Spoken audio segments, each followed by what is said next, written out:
When a fighter spends over 2 decades chasing gold, breaking bodies, and collecting millions, you'd think the end of their career would be nothing but peace and celebration. But for Alistair Overeem, things in 2025 are far more complicated. He's a legend of the sport, a former K1 Grand Prix winner, Strikeforce champion, and one of the highest-paid heavyweights in MMA history. But the UFC belt he chased for years, still missing, and the man who once struck fear into opponents now lives a life defined by quiet, isolation, and reflection. This is the story of how one of combat sport's most feared warriors lives today, not as a champion, but as a man at the edge of retirement, wondering what it was all for. Alistair Overeem's career has always been a paradox, legendary, yet incomplete. In 2025, his name still holds weight among fight fans, but it's often spoken with a tinge of what if. Few men in MMA history have accomplished as much as Overeem across as many combat sports. He's fought professionally since 1999, built a resume that stretches across continents, and claimed major championships in some of the most brutal organizations on the planet. He's one of the few fighters in history to have captured a K1 Grand Prix title in kickboxing, while also reigning as the Strikeforce heavyweight champion in MMA. His victories over legends like Vitor Belfort, Fabricio Werdum, and Brock Lesnar helped build his reputation as a wrecking machine, a human demolition crew with knockout power and a jaw-dropping physique. But for all his accolades, one belt always eluded him: the UFC heavyweight title. It was the final piece of the puzzle, the ultimate prize he chased for over a decade, but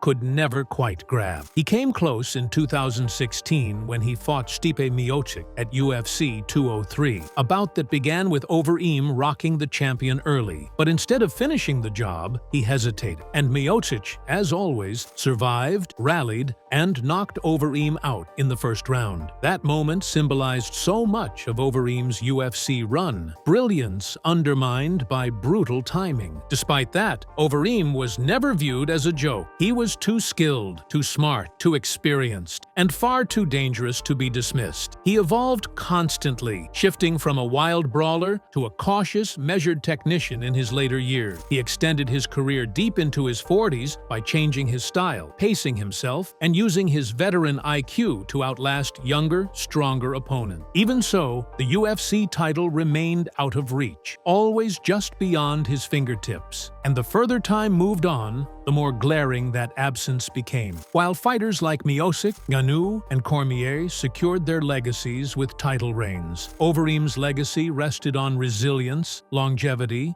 and what could have been. It's now 2025. He hasn't fought in the UFC in several years, and his final runs were marked by moments of brilliance, followed by moments of heartbreak, knockout losses to rising stars, comebacks that never fully stuck, and eventually, silence. Retirement came softly for Overeem. No big farewell fight, no dramatic send-off. He simply stepped away, leaving behind a career filled with highlights, violence, and almosts. But that silence didn't mean his story was over. Because, while the gloves may be hung up, the lifestyle he leads today, quiet, calculated, and occasionally strange, reveals just how complicated life can become when you've spent decades chasing something you never quite caught. Alistair Overeem may not have won the UFC heavyweight belt, but he absolutely mastered the business of fighting. In a sport where most athletes retire broke or broken, Overeem retired wealthy and smart. In 2025, estimates place his career earnings from MMA and kickboxing at well over $10 million,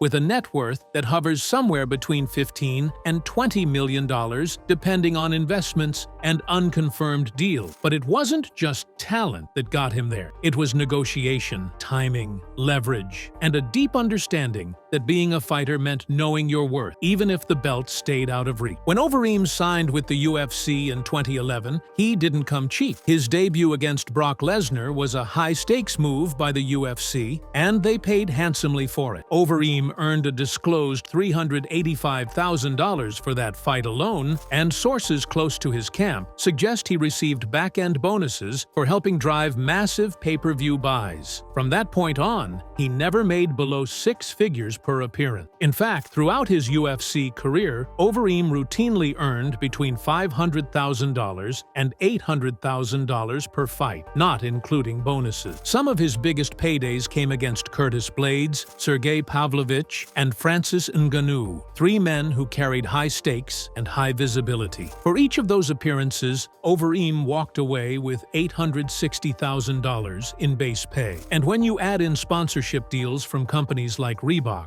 F3 Nutrition, and Rise Sports Drinks, even in the UFC's restrictive sponsorship era, the totals climbed even higher. But money in the fight game comes fast and goes even faster. What makes Overeem unique is how quietly he managed his wealth. He didn't open a dozen gyms with his name slapped on the wall. He didn't invest in bizarre crypto projects or get scammed by shady fight promotions. He made his money, stashed it, and kept things private. That restraint alone sets him apart from many of his peers. During his time in the UFC, Overeem also collected performance bonuses, including Fight of the Night and Performance of the Night awards worth $50,000 each. He benefited from Reebok-era sponsor payouts ranging from $10,000 to $15,000 per fight, depending on tenure and contract tier. While that system was criticized by many, Overeem's status helped him maximize every available channel of revenue. And beyond that, his international presence, especially in Europe and Asia, meant additional income streams through local endorsements and seminar appearances. So by the time he finally stepped away from MMA competition, Overeem didn't just walk away a legend, he walked away with millions. But that raises a bigger question. What does a 45-year-old former Demolition Man actually do with that kind of money once the fight checks stop coming in? As of 2025, Alistair Overeem's lifestyle is a far cry from the chaos and adrenaline of his prime fighting years. These days, he lives in relative seclusion, splitting his time between his longtime home base in Miami, Florida, and occasional visits to the Netherlands where much of his family still resides. Unlike many athletes who flood their social media with photos of yachts, watches, and rented luxury, Overeem has adopted a quieter life, still wealthy, still powerful, but far more private. His Miami home, based on rare glimpses from social media posts and interviews, is a modern estate with a minimalist layout. It's big, but not boastful, clean, organized, built for comfort and utility, not showmanship. The home includes a private gym, recovery equipment, and even a cryotherapy chamber, proof that Overeem still treats his body like a professional tool even years after retiring from top-level MMA. Visitors have said his living room is filled more with books and gaming consoles than trophies or belts. What's even more interesting is that Overeem doesn't live alone. He's a devoted father and partner. He shares his life with his longtime girlfriend and their children, and that role of being a full-time dad seems to be the one he values most. In 2025, his kids are now school-aged, and sources say he's deeply involved in their daily lives. School pickups, home-cooked meals, even helping with homework. For a man who once made headlines for his brutal elbows and knockout power, the contrast is striking. But the peace he's created for himself didn't come easily. Years of media scrutiny, a failed drug test in 2012, and harsh defeats humbled him. And that humility shows in the life he leads now.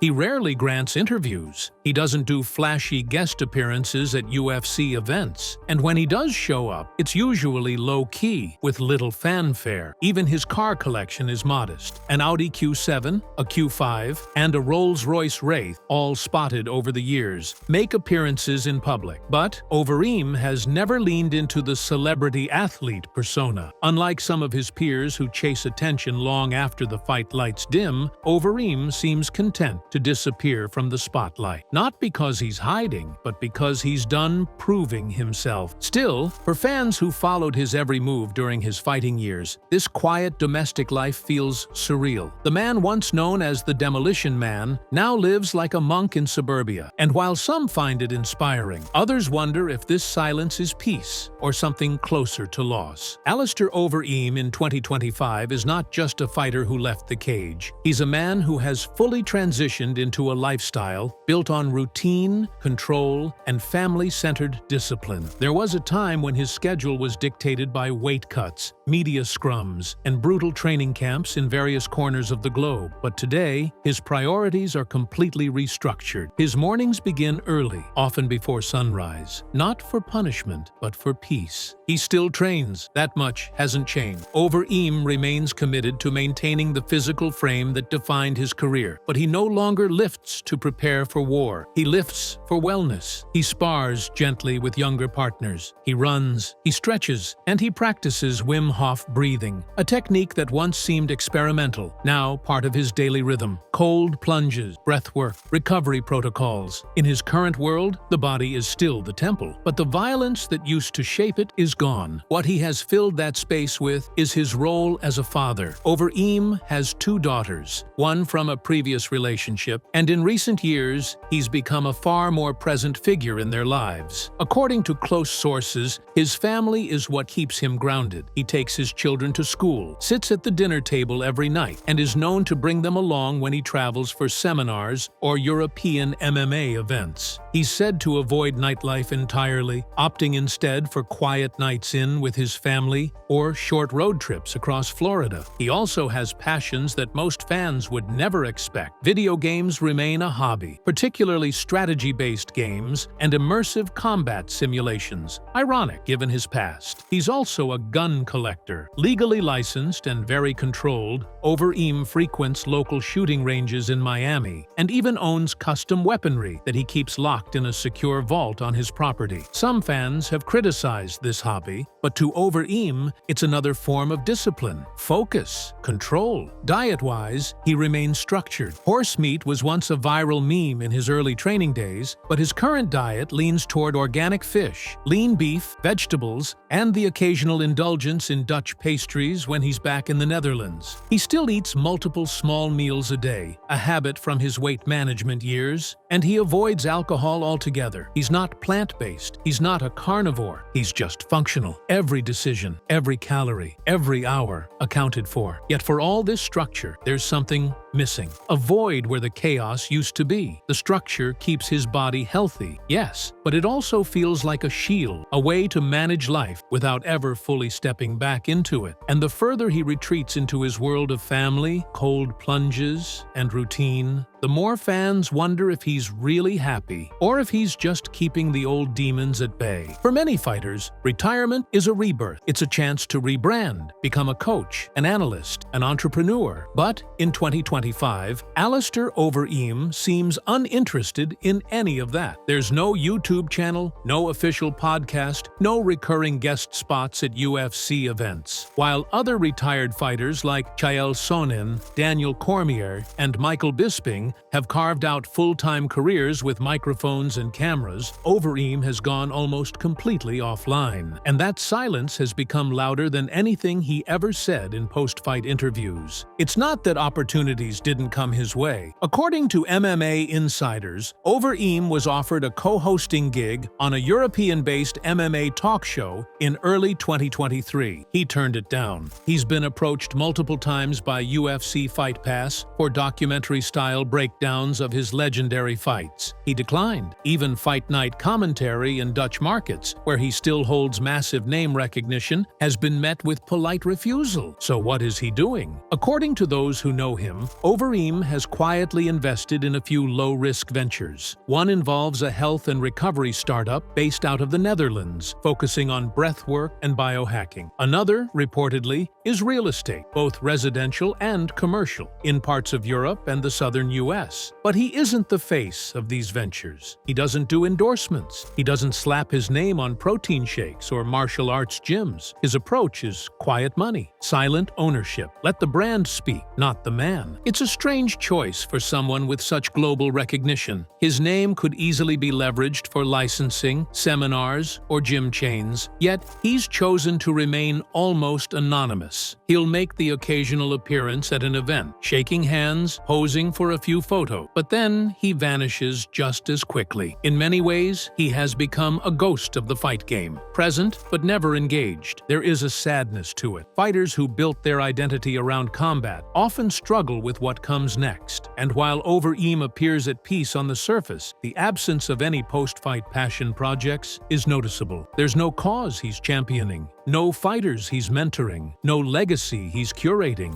It's as if when the cage door closed for the last time, Overeem decided that chapter of his life was done and buried it completely. But for a man who once said, "I'll fight until the cage forgets me," the lack of closure is jarring. The sport hasn't forgotten him, but the question now is, has he already forgotten the sport? It's impossible to talk about Alistair Overeem's career without mentioning the steroid scandal of 2012. Before his scheduled UFC title shot against Junior Dos Santos, Overeem failed a pre-fight drug test with testosterone levels nearly 14 times above the legal limit. The news dropped like a bomb. This wasn't just a minor infraction. It was a scandal, a public fall from grace that changed the trajectory of his career forever. For years, Overeem had been praised not just for his striking, but for his freakish physique. Fans and analysts alike had marveled at his transformation from a lanky light heavyweight to a hulking, muscle-bound heavyweight with devastating power. The moment the test results came out, all of that was questioned. Suddenly, the victories, the strength, the size, it was all cast in doubt. Overeem claimed it was a misunderstanding, that he'd been given medication by a licensed doctor that elevated his testosterone unintentionally, but the damage was done. The Nevada State Athletic Commission denied him a license, suspending him for 9 months. The UFC stripped him of his title opportunity,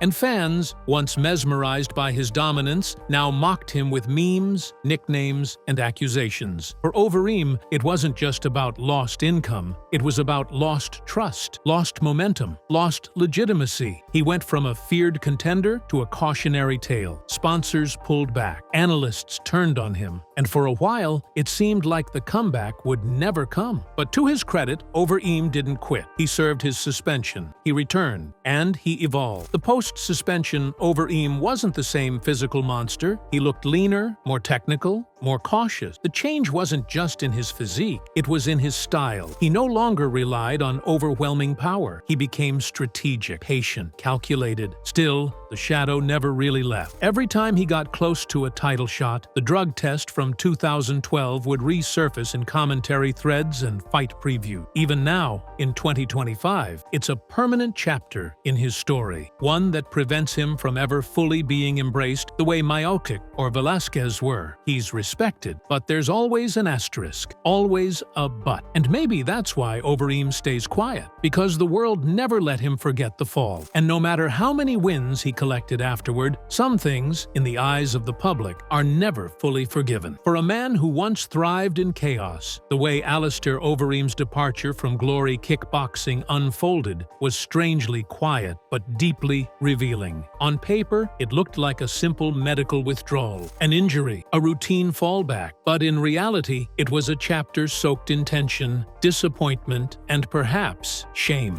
Back in 2022, glory was counting on Overeem. After years of trying to revive the golden age of heavyweight kickboxing, signing a legend like Alistair felt like their big move. They booked him in a trilogy-ending match with Badr Hari, a fight that brought back flashes of 2008. The hype was real. Dutch fans were foaming at the mouth, and when Overeem won via decision, many thought it would mark a new chapter, maybe even a full full-fledged return to the sport that gave him his start. But that momentum crashed overnight. Before his scheduled heavyweight title bout with Rico Verhoeven, arguably the biggest fight in European kickboxing, Overeem was pulled from the card due to medical issues. Fans didn't get many details at first, just a vague statement from Glory and complete silence from Overeem himself. That silence became deafening when Glory quietly released him from his contract altogether. Then, the bomb dropped. In mid-2023, multiple Dutch news outlets reported that Overeem had tested positive for banned substances following the Badr Hari fight. It wasn't steroids, at least not the traditional kind, but the specifics were unclear. Traces of banned performance enhancers, possibly pain management drugs. Whatever it was enough for Glory to step away, quietly, efficiently, like cutting a limb to save the body. And Overeem didn't deny it. He didn't even comment. That's what made it worse. There was no press conference, no Instagram video, no public apology or explanation, just total silence. Insiders claimed he'd been struggling with chronic back and knee pain, using prescription medication that may have included ingredients banned under Glory's updated anti-doping policy. Others whispered it was a calculated risk, an attempt to push through one more fight before retirement, knowing the consequences. Whatever the truth, the outcome was the same. Overeem was done, not just with Glory, but seemingly with combat sports altogether. And what stung most wasn't the failed test. It was how it mimicked the UFC debacle from a decade earlier. Another late-stage scandal. Another promising return ruined. Another exit overshadowed not by glory, but by regulation, disappointment, and withdrawal. Overeem, once known as the Demolition Man, left the sport not with fireworks, but with a whisper. There's a reason Overeem rarely gives interviews these days, a reason he avoids eye contact with cameras and keeps his thoughts behind layers of vague social posts and philosophical quotes. Because when you strip away the training, the legacy, the muscles, what's left is a man who has been running from something for a very long time. Overeem's childhood wasn't ordinary. Born in England but raised in the Netherlands, his family was fractured early. His father, a Jamaican military man, was strict and often absent. His mother raised Alistair and his brother mostly on her own. And even as a teen, Alistair was getting into fights, bouncing from school to school, holding on to rage like it was fuel. That rage served him in the ring, but outside of it, it left a scar that never fully healed. He's hinted at this before. In old interviews, he's admitted he was a loner, that he struggled to trust people, that even in massive locker rooms, surrounded by cornermen and hype men and trainers, he always felt alone. Fighting gave him purpose, but it also gave him an excuse to avoid everything else. His relationships have suffered. He's had multiple partners, and while he's now settled with his current girlfriend and 2 daughters, past partners have all said the same thing. Alistair is hard to reach, not physically, but emotionally. Cold, guarded. And as one ex put it bluntly in a 2016 interview, he's never really there, even when he is. There's also the rumor that he battles serious depression. Never confirmed by Overeem, but people close to him say the signs have been there for years. When he's not training, he shuts down. When he loses, he disappears. And when critics go after him, he spirals. Not publicly, he's too composed for that. But behind closed doors, it's said he becomes withdrawn, irritable, sometimes even paranoid. This would explain the radical life shift after retirement, the obsession with breathwork, the strict food regimen, the cold plunges, the routine, the silence. It's all about control, because when the chaos goes quiet, when there are no more punches to throw, no more press conferences, no more weight cuts or opponents to hate, that's when the real fight begins. The one in your head, the one you can't train for. And for Overeem, that's the scariest opponent of all.